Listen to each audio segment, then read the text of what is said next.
Устоз ушул боюнча сурагым келип атат. Мисалы, ошол 7 жолу Кабаны айланабыз да. Ошол эмне үчүн айланышыбыз керек? Ошол 7 жолу. 7 жолу айлануу бул Аллах Таала буйруган ибадат. Эң биринчи Алла буйруган, пайгамбарыбыз аткарган деп кылабыз.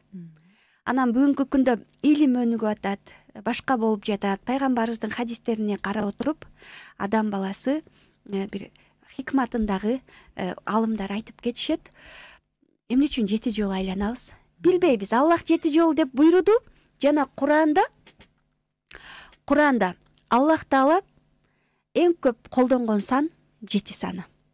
Асманды 7 кабат кылып жараттым дейт. Апта күндөрү 7 күн. Фатиха сүрөсү 7 аят. Адамдын жаралуу стадиясы 7 стадиядан жаралат экен. Ошондуктан билбейм, 7 саны Аллахка бир хикматы бар сан, ошон үчүн 7нен аз кылганга да, көп кылганга да болбойт табапты. Так 7 кылып осознанно айланыш керек. Анан Кабаны дагы эмне үчүн айланабыз десек, Кабаны биз саат жебесине каршы айланабыз да. Саат бул жака айланса, биз бул жака айланабыз.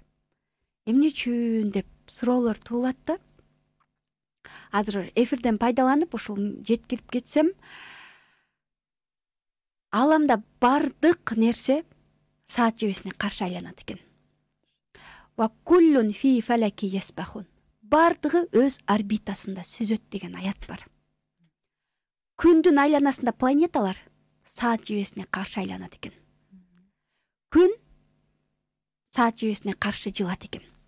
Асманда кандай тело болбосун, саат жебесине каршы айланат экен да. Бул саббаха лиллахи ма фис самавати ва ма фил ард деген аятты алсак, Аллах Таалага асман жердегинин баары тасбих айтып турат десек, аламдын тасбих айтканы ушу айлануусу экен да. Айланып Аллахты улуулап турат. Бирок булардан биздин артыкчылыгыбыз, биз өз эркибиз менен кара ташты айланабыз деп барабыз. Ар бир нерсе өзүнүн центрин, ядросун айланат.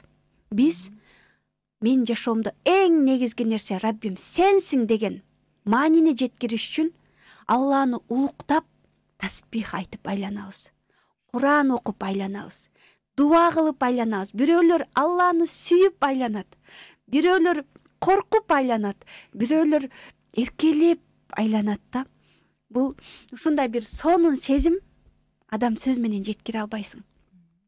Демек биз дагы аламдын бир бөлүгүмүн деп айланабыз да. Бөлүгү алам менен кошо сени Аллахым улуктаймын деп айланабыз. Анан саат жебесине каршы айланууда дагы адамдын кан басымын аябай пайдасы көп экен. Ден соолукка ушунчалык пайдасы көп экен. Негедир бутум ооруду башка деп баргандар табап кылып 2 күндөн кийин эч жери оорубай калат. Субханалла. Бул эми хикматтары. Бирок биз Алла буйруган, пайгамбарыбыз аткарган сүннөт деп биз Кабаны 7 жолу